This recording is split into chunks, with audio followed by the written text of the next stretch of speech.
इस नए साल में बैंक ने, आरबीआई ने आपको कुछ नई सौगातें दी हैं जिसको आपको जानना बेहद जरूरी है, क्योंकि जागरूकता ही हमारे जीवन का एक आधार होता है और वही हमें विस्तार देता है।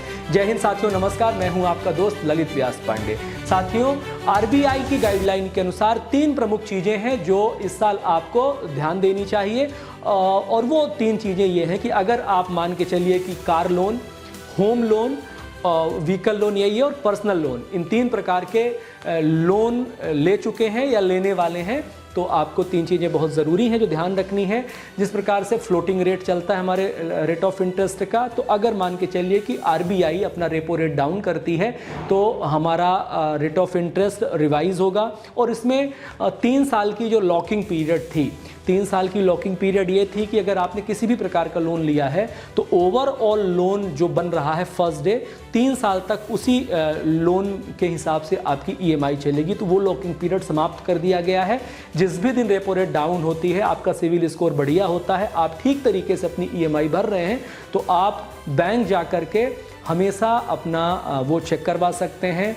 क्रेडिट स्कोर जो होता है, सिविल स्कोर जो होता है, उसको चेक करवा सकते हैं। उसके बाद आपका ईएमआई भी डाउन होगा, आपका रेट ऑफ इंटरेस्ट भी डाउन होगा। तो आपको ये ध्यान रखना है कि रेट ऑफ इंटरेस्ट के हिसाब से आपको बार बार अपडेट होते रहना है।